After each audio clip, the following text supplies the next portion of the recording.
Hello and welcome to the Mental Health Gaming Podcast. Once again, I am Bradley, and joining me this time, he's sat in a corner crying his eyes out in the fetal position because only last week did he decide to unwrap his copy of Super Mario Brothers that had never been opened before, just to give it a play, only to find out sealed copy went for $2 million. Are you over it yet, Stu?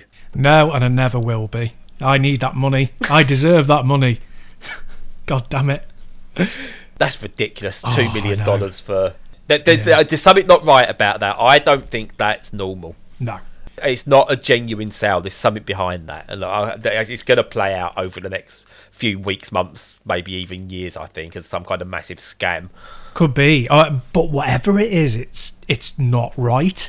You know, if it's completely on the level, that's still too dodgy. Like, people should not be spending that money.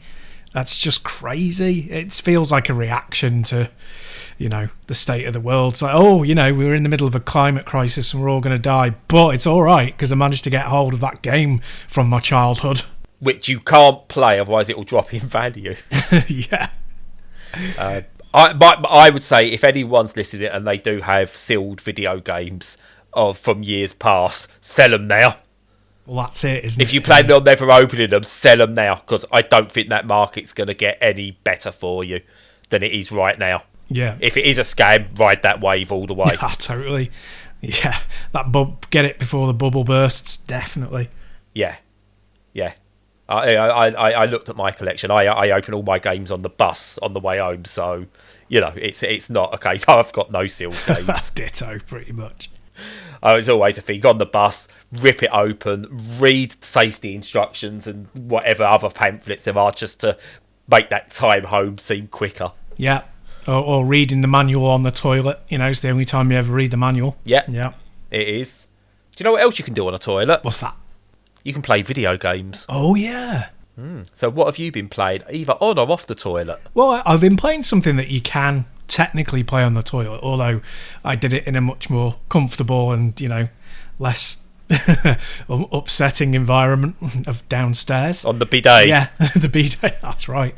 No, it wasn't a jet of water. It was a jet of fun and inspiration that I got. So I was playing Mini Metro, which you may have heard of. Yes. So yes. Yeah. So as you talked about them and said that Mini Metro and Mini Motorways had a bundle that was really cheap. I thought I'd go in on it, even though it's not normally my kind of game. So yeah, I did that, and I started with the original. And the way it leads you in is really interesting, isn't it? So it does that thing of there's no real kind of major front end. You don't get like a splash screen and then go to start or options and all that gubbins. It was, you know, the game is starting and it's drawing it on the screen in front of you as you start. And I'm like, yes, I'm up for that. This is easy. Yeah. And then, within 10 minutes, I was like, oh my God, I don't know what I'm doing. I'm just randomly placing tracks down. This is terrible. I was like, okay, so what does the original tube map look like? I was trying to picture it and go, right, I'll try and copy it.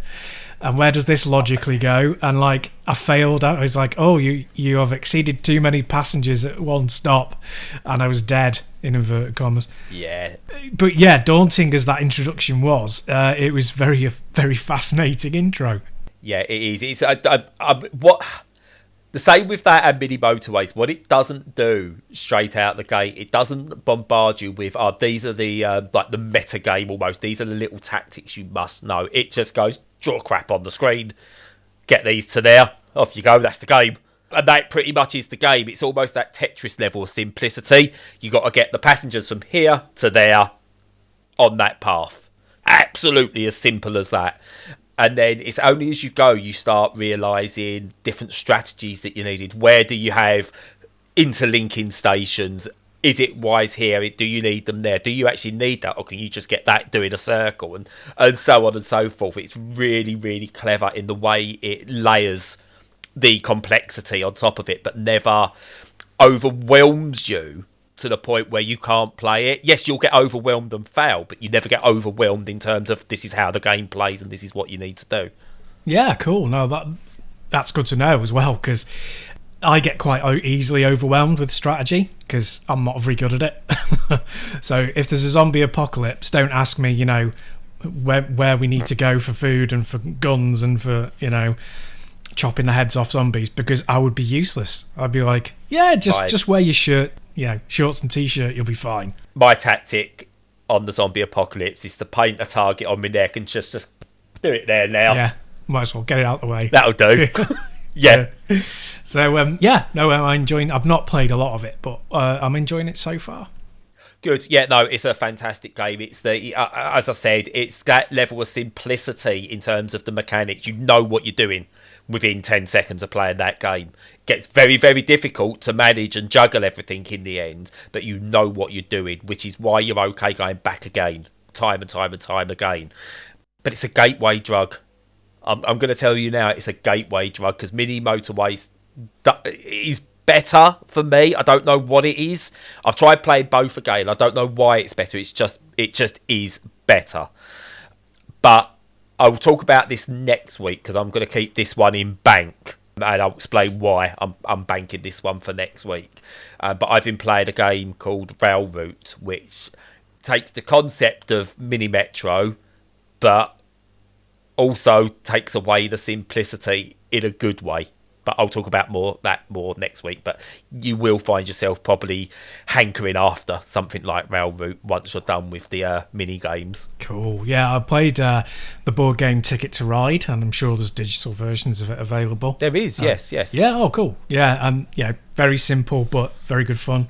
So yeah, I guess if you're into Mini Metro, Mini Motorways, have a look at that if you haven't. Yeah, there's lots of money to be spent on that, because there's like Ticket to Ride, and there's about 5 different expansions, I think. It's ridiculous. Yeah. Well, the board game expansions, they have different play mechanics to a certain degree. It's still blooming Railroad, you know what I mean? But they do introduce different mechanics in each one, so definitely worth it. Yeah, I think they're the exact same. I think they are the board game expansions as the expansions in the digital version. I think it is literally just the digital version of the board game. Nice. The way it should be. Which I like, because you can play board games with friends the other side of the world. Quite right. And or strangers. Or strangers, yeah. On that note, and again, not video games related, but my family, my sister and her family were down last weekend, and I played Dungeons and Dragons with my nephew, and he's only 9, and he was the DM, and he did a really good job. Nice. Oh, nice. Dungeons and Dragons with the imagination of a child, yeah. Yeah. He had like incredibly high level monsters coming at us, which was interesting, but it was good fun, and he's very clever. Is he aware of Dungeons and Dragons, or do you just go, oi, boy, here, now, Dungeons and Dragons? No, I don't know what it is. No, he fell down his own rabbit hole with it. He started getting into it himself, and I think it was via other stuff, so he's into Magic the Gathering as well. So it looks like we've got a nerd on our hands, boys. Excellent. Next generation of nerds. Yes. Oh, there's definitely... It's really weird, actually, looking at sort of like my daughter at 4, my son at 14. The difference is gaming's just part of her life. It's just part of something. Like, she'll pick up the Switch and play it. She'll stream with me at times. We'll play stuff on the computer. She'll ignore video games for a few days and play football, or with her dolls, or Pokemon and My Little Pony and all things like that. She'll have some days where she's just on the phone. But it's not like me, where you defined, or our generation, where you defined as someone who plays games. Yeah. Even at 14, my son is someone who plays games. I don't think her generation, which is that next decade, I don't think they're going to be defined as that. Games are just going to be something they do, like reading books, watching TV, watching films, listening to music. It's just part of everyday life, which I'm really glad to see that's something that possibly will be happening. Me too, because there's that thing of, once you grow into adulthood, well, certainly in the past when I was growing up, that you were allowed to, so when you're a kid, you're allowed play. And that can include sports and stuff, board games and video games and all that sort of stuff. But when you're an adult, you're supposed to only be into constructive stuff, like puzzles and crosswords and maybe chess, but certainly not video games, because that's play. Sport's fine because you're getting exercise, and chess is fine because the intelligentsia are a part of it, but video games are like, no, that's for children. And I'm really hopeful that that's not going to be the case anymore, which is really good. I don't think it is, and I don't think any kind of play should be taken away. The idea of being able to play as an adult, I think, is really good for mental health, and for something we'll discuss in a future podcast for sure. So what's really weird, we haven't planned this. You've played a game that I genuinely love, and it's my sort of genre and things like that. I've actually played a game that's probably right in your wheelhouse. Ooh. I have. And I'm going to have to bring my notes up to make sure I get the title right of this and I don't mispronounce it. But it's Dariusburst Another Chronicle EX+. Ooh, nice. It's got a re-release, a remaster, I believe, on modern consoles. I got a code for this on the Switch. And yeah, it's really good. So I think I've said before, I prefer the horizontal shooters such as Sinmora and Defender to the vertical shooters. No idea why, just do. Yes. So I saw this and went, do you know what? I've not played it's a remaster, so it's old, but I've not played a new shoot 'em up properly in a while, so I'll give this a go. And yeah, it's got all the trappings of a shoot 'em up. It's fast, it's frantic. There's options upon options to make it play how you want to play. There's like tons of bosses in there, and they're like really difficult, some of them, to get through. I believe there's like 40, and I think I've come across maybe like 10 so far. Such is the difficulty of it. It's 4-player co-op as well, and all things like that in there. All the different power-ups. It might have something to do with why I've got sight issues, because at points it's so fast, so frantic, so bright, and just so focused on the screen. It is like, it literally made my eyes bleed. Yeah. I mean, thankfully it wasn't while I was playing it, so I can't be suing Taito. But oh god, yeah, it's really, really good, really good. Oh, I'm really pleased you like it. Yeah, no, that is an absolute classic. Yeah, the original came out about 10 years or more ago now, I think. And such is the slow pace of horizontal scroll development, it's still fairly modern. Like, it's still a fairly modern game. But yeah, no, I really like it. And I'm not a big fan of the Darius series in general. Like, I liked Gaiden, Darius Gaiden, and G Darius was my favourite one, because that was the one where you could grab enemy ships and use them as shields and stuff, which is really good. It was the first 3D one. And but Dariusburst has got that fantastic system of using your power-up weapon to counter the enemy shot, the enemy special move. And it works so well. And it's just like this great big boss rush with tons of different branching paths and great play modes, and the graphics are really clean and excellent, nothing fancy, but just beautifully designed. And yeah, it's one of the best horizontal scrollers I've played. Yeah, I think the only other one of those I've played is because was there one just originally called just Darius? Yeah, right, that was the one that was the 3-screen arcade games about 1983. Right, I've played that one, and I played Dariusburst G, I want to say, on PC, Steam, recently, maybe 5-6 years ago. It's definitely a Dariusburst, but it had a letter. Yeah. Might be that. Again, shoot 'em up names are all over the shop for me, so... Exactly, yeah. It's like the name of the series plus letters. That's it. EX plus alpha, etc. Yeah, they're really, really good. Really good. I don't know enough about it. This is the thing. And this is where you can take maybe my recommendation. I don't know enough about the genre, the series, or anything to say this is what it does well, this is what it doesn't do well compared to others in the genre or anything like that. All I can tell you is someone who dips their toes into this sort of game, wonderful. Absolutely loved it. Yeah, that really makes me happy. Like, genuinely makes me happy that you've discovered it and really like it. Yeah. Because, the genre needs a lot of support because it's not ailing, but it's certainly not at the forefront because vertical shooters still seem to be like bullet hell, and I'm not a big fan of bullet hell shooters. Because that messes with me because you've got bullet hell, you've almost got to understand what your hitbox is, and your hitbox isn't always just what your ship looks like. And it's like, what? Yeah. I don't get that. How did this pass through my ship there, but not there? I don't understand it.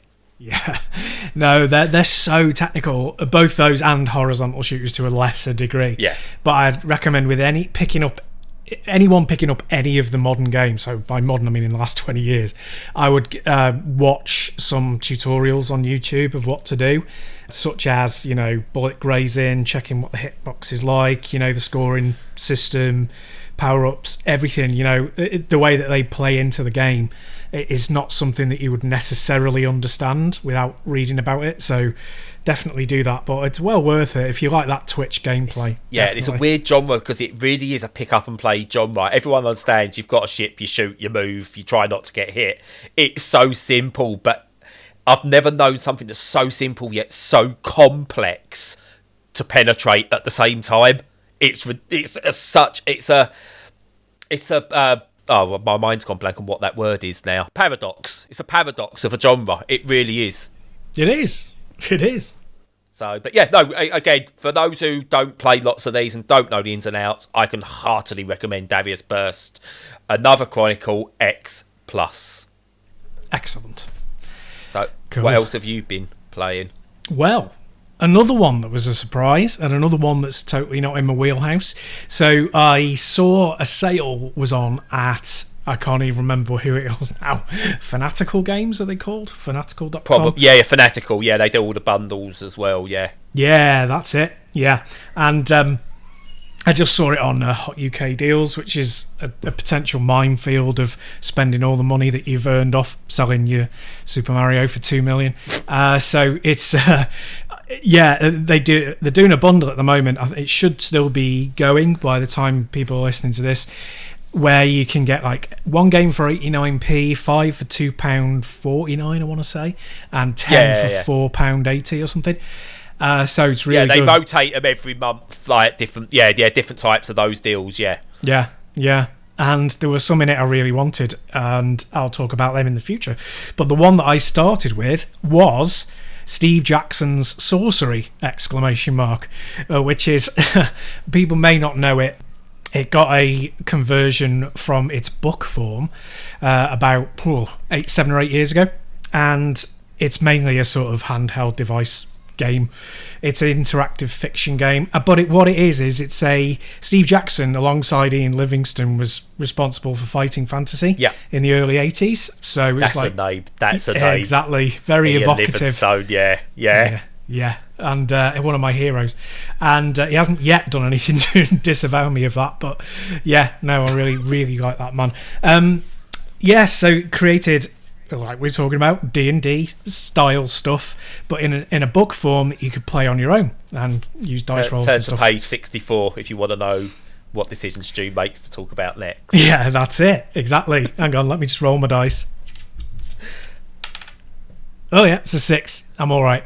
And it's basically 6 means Bradley shuts up while you lets you talk. Oh no, I think that's a much higher. That's like a natural 20 on a D20. But the video game version is like interactive fiction. So it's sort of these almost comic book style sort of visuals, which has its own style separate to the book's art, which is fantastic. I can't remember the name of the artist who did it. He's Dave something, but he absolutely amazing, really unusual artist, and his stuff is in there, but there's a general art style that's more comic booky, so you get a contrast, and you get to just like it's basically touchpad or mouse and keyboard sort of stuff, where you click where you want to go next, which constitutes the turn to such and such a page, but you're clicking it on a map, and it's really attractively presented. And the main difference is that they've added a whole load of dialogue and choices and options and directions and expanded the map. And originally, Sorcery was a 4-book series, and it's a 4-game series as well now, separated. And it's notable for having a magic system that was more sophisticated than the fighting at the time in those books. So yeah, loads to unpack there, but have a look on YouTube if you're interested in what it looks like. But it's it's a really, really good game so far. I've played the original books to death, and it's a nice way to come back to it from 1983. The only drawback I'd say is that the combat is really... I haven't got to grips with it yet. It's this really strange system where you have 2 drawings of like yourself on the left and an enemy on the right, like you would in a 2-on-2 one-on-one fighting game. And you have to choose how close to the enemy you want to be, and that constitutes how powerful your attack is, which is fine. And like if you're all the way to the left, it's defend, which is fine in concept, but I'm not sure how you're supposed to work out when the opponent is defending, because they don't move. So I'm still getting to grips with that. But other than that, little caveat, it's really good fun. Excellent. That's interesting, actually. So my question was going to be: is it quite a static game, or is there like lots of animation and stuff like that? So I'm assuming it is essentially reading stroke playing the books in digital form rather than a full-on video game. Yeah, definitely more in the style of 7 Days, 7 Doors, 7 whatever that one's called. That kind of interactive storybook, moving panels, animated comic style. Rather than the kind of more impressive Dice Legacy that you were playing talking about last week. Yes, where it looks like a board game, but everything is fully articulated and animated. It's not to that degree, but it suits. I was playing it on PC, but it really would suit playing it on your phone. One of those. But yeah, really. The really first, I suppose, real digital version of those was, and I'm gonna kill myself now because I forget the name. What was that really that looked almost like a real cartoon dragon something or other from the 80s? Oh, that's gonna bug me now. What format was it on? It was like in the arcades as well. Oh, Dragon's Lair. Dragon's Lair, that's the one. Of course, yes. Dragon's Lair. I was having, because all I got in my head was like Dragon's Dogma, and I was like, it's not Dragon's Dogma. No, it's not Dragon's Dogma. But about 25 years between them. Yeah, that was almost like the first full sort of like choose your own adventure video game. Yeah. But the older fighting fantasy books and they're the ones that got me into reading. Obviously, realising now why I didn't really like reading books too much when I was younger, because probably obviously ADHD. But those got me into reading. And I would read those and play those, and for as long as I was allowed to, because they was because you read a page or maybe even part of a page, and then you went and you had to make a decision. They was interactive, and it's that interactivity that brought me in. So yeah, I might try and source those ones. I might source some Sorcery. Yeah, I'm sorry. Do it. Well, no, don't apologise. I mean, you can't underestimate how much of an impact Dungeons and Dragons has had on video games. It's almost like the complete foundation for most of it, because there was that, like, in the early 80s, there was that drive to try and make a Dungeons and Dragons experience that you could have on your own. A, because it would be fun, but B, to make money, and turning that group experience into a solo experience was really, really hard, obviously. And computers came along, and it's like the computer plays the dungeon master and 6 other characters. Off you go. So everything from RPGs and story-based fantasy has got such a debt to Dungeons and Dragons in the gaming world. Well, you look at how popular roguelikes are at the moment. So you like your Hades and your Binding of... They're essentially dice roll games. Yeah, That's what you're doing. You're getting a dice roll, you're making a decision, you push on, you get another dice roll. It's just all... most video games are based around random number generation, which is what Dungeons and Dragons was based on. Yep. So yeah, it's. I mean, I again, I've not played much Dungeons and Dragons. I've had a couple of goes, but I've never had the confidence to get into character or anything like that. But I will always defend it when people go, "It's a nerds thing." It's like if you've ever played any kind of interactive thing, you have Dungeons and Dragons to thank. Yep, absolutely. But yeah, cool. No, yeah, I might definitely check those out if I get a chance to. But I've been playing one other thing that is probably about as far removed as you can get. Do you know the theme park simulators you get? So theme park, Parkitect, Roller Coaster Tycoon, all of those. Yep. Right, what do they all have in common? They have. I'll interrupt you. I'll tell you. They're outside. I was going to say, yeah. Well, I was going to say they all have little kids puking if they eat too much. Yeah. So does my flat, but it's not a builder. True. They're all set outside. So if you was going to make your own theme park builder and you wanted to set it apart from the rest, well, where would you set it? Outside. On the moon. No, we've already done outside. Mars. We've already done outside. Indoors. Oh, right. Yeah. Which is the concept of indoor lands. Funny that. Which is, that's a lot of build-up. Oh, that's convoluted build-up. Unlike some of the games we've been speaking about. Anyway. It's basically, I don't want to say generic. It's a bog standard theme park simulator, builder, resource finances manager, where you need to build a theme park indoors, essentially. So it reminds me almost of, do you know when you go to like some seaside towns and you've got the piers and they've got like the little fairgrounds inside? Yes. It's almost like one of those, but trying to be on a bigger scale. I'd imagine what the Americans probably get. They actually have these proper like full-on theme parks indoors. But yeah, you go in, you've got free reign to design your own theme park, place rides, wherever you build your own parts in there, and then manage it to within an inch of its life. Like most of them, you can go sort of like really challenging and really care about the finances, managing the staff, all that, or you can sort of make it as simple as you like and just go, I just want to build a theme park, and just watch it do its stuff. It's interesting. It's nowhere. It's not as good as the likes of Theme Park or Planet Coaster or anything like that, or Planet Zoo. It lacks something. But it's not. It clearly hasn't got the budget of those games.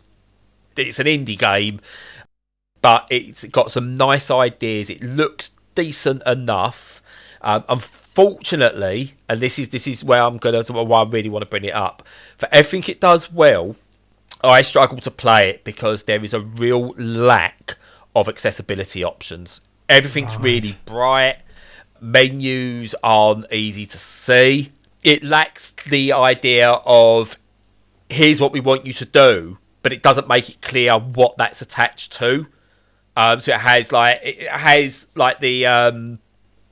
the text all at the bottom, and it's telling you about something, but it doesn't show it up enough. Whereas I prefer stuff that has maybe an animation coming from a label with that text coming from that label, or a clear here's the text at the bottom, you're reading that, and it's flashing up fully like, hey, this is what we're talking about in the tutorial, which is what I think these games need.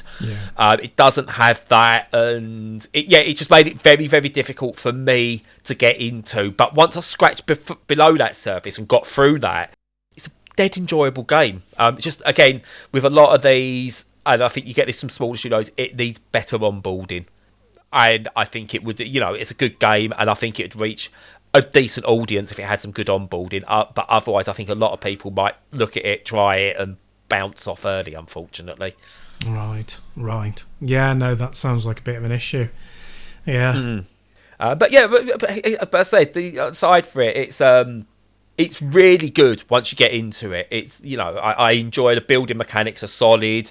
And I've played others where it's frustrating, where you try to build like a layout and it doesn't go, you can't quite do it here, and it's like no, you've got to build it here, but I don't want to build it there. Look, you're talking about a pixel's worth of space where you're saying I can't actually build, that's stopping me. It doesn't have any of that. It seems quite free in where you can put stuff.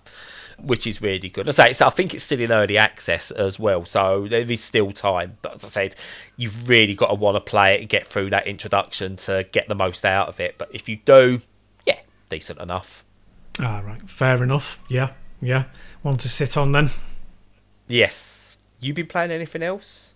No, nothing else, unfortunately. All right, so before we move on, we're recording this on the Thursday, and on the Wednesday of this week, there was a Nintendo Indie World.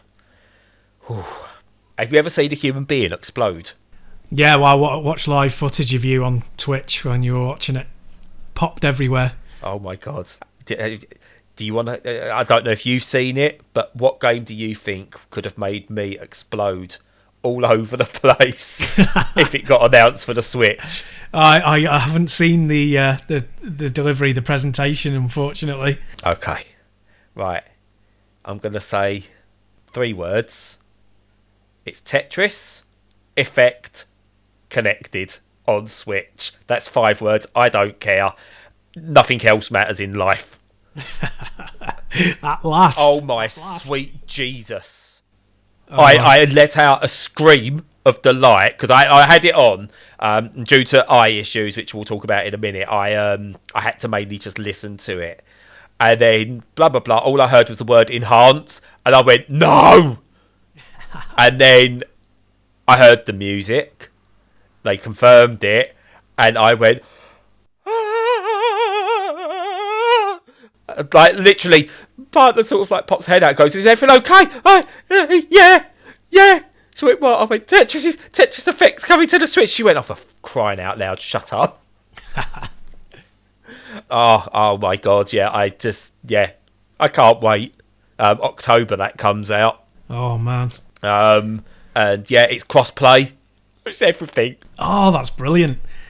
Oh yeah, I mean it had to happen because it's at its heart it's a handheld game. I know it they used the NES for competitions and it got PC release and all that, but it was that Game Boy game that did it, and having it on all these platforms but not on the Switch was insanity. So thank God they've seen sense. Yeah, not on a Nintendo system, because one of the first things my son said was he went, "Well, surely it should be on the Switch anyway. It's Tetris. That's a Nintendo game." I had to explain to him it's not actually a Nintendo game. Here's the story about licensing for you, son. But he phased out halfway through. I was like, but yeah, but yeah, it should be on a Nintendo console in handheld form because Absolutely. It's Tetris. It has to be. That should be the law. Any Tetris game that's made should at least be optioned to Nintendo to put on a handheld. I agree. Harsh penalties if not done, definitely. But yeah, amazing. I didn't think this one would, in all fairness, because it's not resource heavy. I don't want to say that, but I feel it needs more power than most Tetris, or any other Tetris game, because of all the effects and the music and what it actually does. It's really weird because it can play a basic game of Tetris, but it doesn't at the same time. Yes. So I did wonder whether this would ever make it. This is why I was so excited for a Steam Deck, because that was going to be the way I could play Tetris Effect in handheld. So, I'm going, do I need a Steam Deck now? Of course I need a Steam Deck now. Of course I still need one. But it's that was my number one reason for getting one. But yeah, I mean, that for me was like the big news. For others, I mean, just a quick roundup of what's coming soon. So you've got Loop Hero is coming to the Switch. Fantastic game. Toem, which is a minimalist photography game in monochrome. Really, really interesting game. This is a big one, I suppose. But Shovel Knight Pocket Dungeons, which is a puzzle-based dungeon crawler in the Shovel Knight universe, looks amazing. Literally, that got announced before Tetris, and I was like, Lucas, get this written down because I need this game. I don't want to forget. And he was like, I said, this is the best thing announced at the Indie World. Shovel Knight, but a puzzle version. He's like, all right, Dad, whatever. I went, it can't get any better than this. And then it did. Metal Gear Tactics, Metal Slug Tactics, sorry, not to get people excited there. Metal Slug Tactics, we've known about that. I can't remember if we knew it was coming to Switch or not, but that's definitely coming. Cool. obviously Tetris Effect. I spoke about this game before, and it's one that I really want people to try out, and hopefully it gets the audience. 100 Days, which is the wine making, deck building simulator type game, which is really, really, really good. Play it, get it on the Switch if you didn't want to get it on the PC. Game Beasts is coming to the Switch. That's a fantastic game. My daughter saw that. She really wants to see that. That's coming later this year, I believe. And finally, Eastward, which comes out on my birthday, or around 2 days before my birthday, if anyone wants to get me a present. Eastward, that's coming. That's like a Stardew Valley-esque post-apocalyptic thing. Looks brilliant. Can't wait to play that. Now, you'd think Nintendo were done. This indie world was done. You've got Tetris Effect. You've got a new Shovel Knight. You've got their big reveal. That Eastwood was their big end of show reveal, which is, again, it's a really big game. I say Game Beast is coming. You've got Metal Slug. You've got all those. That should be it. But no, they're not done. Shadow dropped at the same time. You had Garden Story, which is like a Stardew Valley-esque type thing. Looks really interesting. I've got a code for that. We'll give that a go. Boyfriend Dungeon, game I've been looking forward to for ages. It's a dungeon crawler where you date magical swords and you use those swords to battle enemies because it's indie games and it looks fantastic. Islanders, that's come out. That's a city builder type game that's kind of relaxed and very natural looking. I've played that on PC. That's on Switch. That looks really good. And literally just put in like halfway through the show as though it was nothing. Axiom Verge 2 Shadow dropped on the Nintendo Switch as a console time. I believe it's like something as a bit of a timed exclusive, possibly. I don't know, but Shadow dropped on the Switch. Nice. I remember that being a big announcement about a year or so ago, maybe 18 months ago, because who knows what time is anymore. And that was like a big showstopper. It was just like, yeah, that's out today. Excellent. I'm like, bloody hell. So for anyone who says Switch doesn't have much going on for it because Nintendo aren't releasing much every week, yep, that's a list. That is quite the list. No, that's good. It's a good lineup, and it's good going into the sort of latter half of the year with good stuff to look forward to. Yeah, and I'll get you to put a timer on this when you edit it. Did I actually breathe during that? No, I can see you going puce from here. Glowing. But I love indie games, man. The indie world, I bet people look forward to like the big Nintendo Directs. I love the indie world ones because you're guaranteed a shadow drop of something. You're guaranteed. But yeah, it exceeded all expectations. You'll basically end up owning all of those pretty much on day one, won't you? So the ones that got shadow dropped, ironically enough, I got codes on Steam for, so I haven't actually got them on Switch. That's Boyfriend Dungeon and Garden Story. I've got to get when I'm going to get myself because Axiom Verge 2 releases with a I think it's like a 15% discount for the first week or so. So I'm going to check my credit and possibly get my son to dive on the store and buy that for me.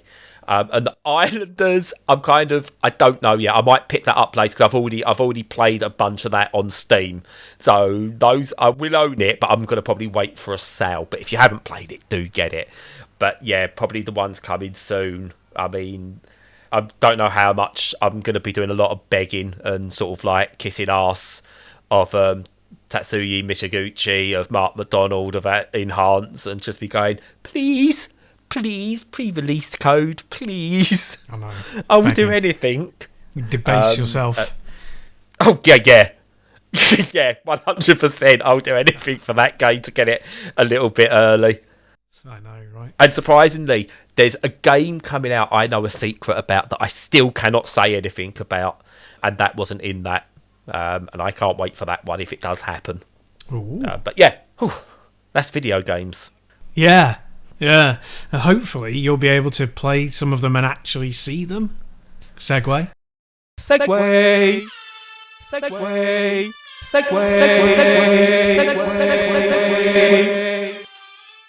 Yes.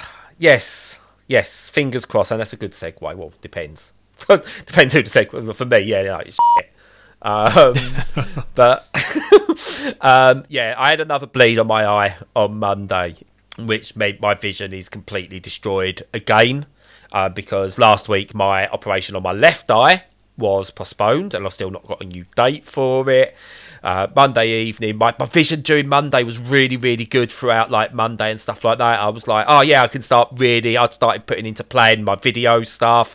I'd like put all the new graphics into the intro and the subscribe buttons on Premiere Pro, really getting ready for it. I had everything prepped. I was starting to sort of go, right, what can I do to script a video?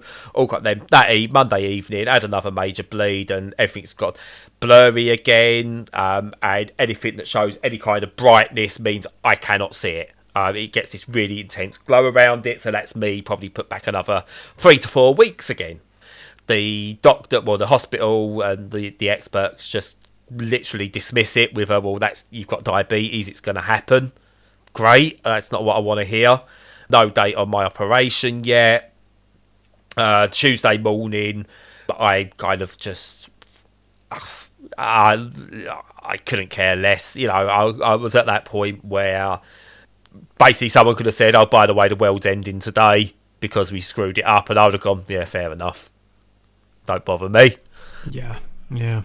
Yeah, it was just really frustrating. As I said to you before we started recording, Stu, I was literally at the point where there's no point in doing the podcast.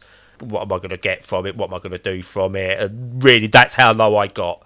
But I did again. The thought of even doing the podcast, I could not be bothered about. Snapped out of it a bit. Spoke to someone at the RNIB, which is the Royal National Institute for the Blind or something like that. Spoke to someone there who has advised me this is what I need to do. I should be able to go for personal independence payments because my vision issues, alongside my mental health issues, alongside my diabetes and things like that, should mean I should be eligible. And I think I spoke about a time before when I called to try and get that, and I was essentially told, you're wasting your time, there's no point. Apparently they should never have said that, because that's not the case. Yeah. So the lady I spoke to there gave me some hope. This all coincided with me getting a message from Universal Credit from a work coach going, you need to find work or we'll start to cut your benefits. Like, oh crap, I can't actually find work. So thankfully I was able to get a long-term fit for work note to say that I can't. So that's helpful there. Again, I don't want to be on benefits, I want to work. But again, as far as, I'm unemployable at the moment because it's not being the visually impaired that's the problem. If I was long-term visually impaired and I knew this is what my vision was going to be like, I could go, right, this is the sort of work I can do. But I was a designer. I can't go back into design. I can't know what I can train for because my site's good for a week and then it goes again, or it might be good for a month and it goes again. I know they're not meant to discriminate employees, but who's going to, if you've got me going there and someone else who's as good as me at the job or whatever, and I'm going, yeah, but I might need time off every few weeks because I might be blind, you're going to hire the other person. But I don't blame anyone for that. So I'm not, no one's going to hire me. So that's frustrating that I can't look for work. Thankfully, that side of it's being sorted. And again, the RNIB lady, she turned around and said that once you know what's going on, you can actually apply for grants to help you get to work. So you'll get travel concessions. If you work from home, such as like if you need a bigger monitor or anything like that, you can get grants for that. You could get, like she said, like she used in the before times, she used to go to clients to help advise them and stuff like that. Because she can't legally drive, basically the grants and that cover her getting a driver. So she would use that. So there are concessions there that can help.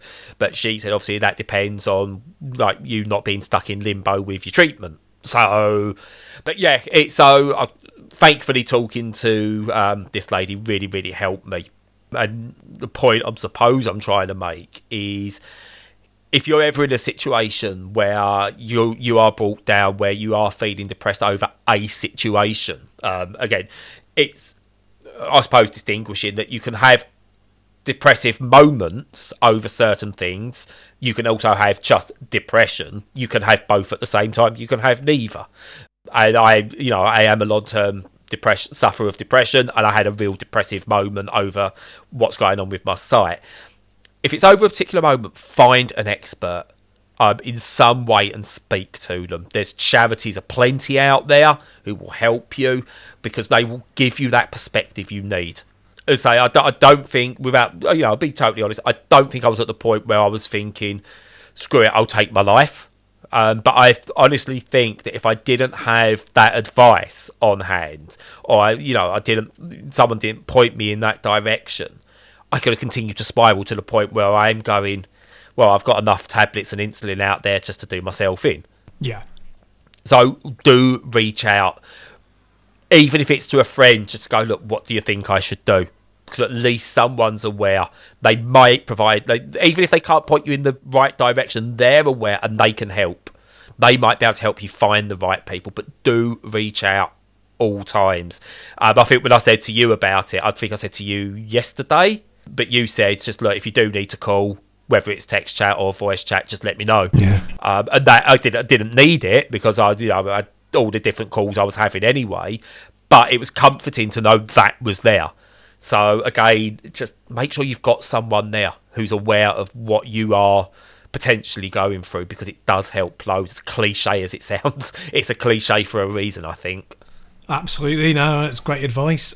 Just knowing that there are people out there who will start to deal with it with you and stuff is really great. So it's kind of like, it doesn't matter if you go to somebody, okay, I'm in this situation, it's awful, and they go, all right, well, I'll give you £1 million, or they go, well, I'll give you a banana, so you've got some potassium in you. Do you know what I mean? It's just, that care, it's that attention towards the problem. It's recognising that it exists and then trying to help with it. Just that emotional support and logistical and real life support as well, but just knowing that support is there and people care enough to try, even if it doesn't have any result, is such a relief. It's such a relief to have it backing you up. And one of the things that's great about the sort of newer generation, younger people, is how they recognise mental health, highs and lows, and how that needs supporting, and they can be much more honest about it with one another. And I think that's absolutely fantastic, and it gives you access to that support, and sometimes knowing the support is there takes away the anxiety, and therefore you can just move on with different things. So I agree with everything that you said there. Yeah, you make a really good point about the younger generation, actually. I don't think I've ever heard someone, let's say in their mid-20s or below, ever turn around and say to someone else, you just need to get over it. Quite, yeah. Or, just, try and be happier. That they've got an understanding, whereas I still hear from people, sadly, our generation and above, so your mid-30s to your sort of like anything up to your 80s and 90s, go from not even believing that depression's a thing to yeah, but, you smiled, you went over it, come on, just smile a bit more. You still get those, but the younger generation, no, I think they're fully understanding of it. Yeah. But it's not a weakness. I think there's the difference. You often hear, to paraphrase some of the arguments, and I might get one, but if we went to war, who's actually going to go out and fight our wars? They're all going to be behind computers and stuff like that. Not wanting to go out and get yourself killed for a war that's not yours, that shouldn't be happening anyway, is not weakness. Talking about your feelings is not weakness. Yeah. It's strength. It's a different kind of strength because the world has changed. And what's really hard, you're still hearing people going, you don't, like to young people, you don't know what it's like, get off your arses, there is no jobs out there.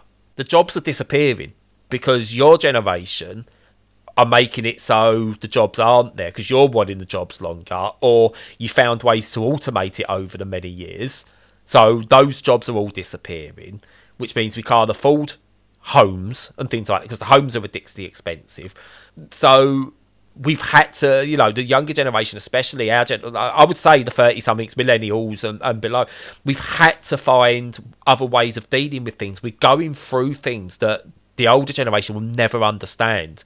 They'll never understand why it's so difficult to find somewhere to live, why it's so difficult to find a career, and why people don't want to do the equivalent of working down a mine.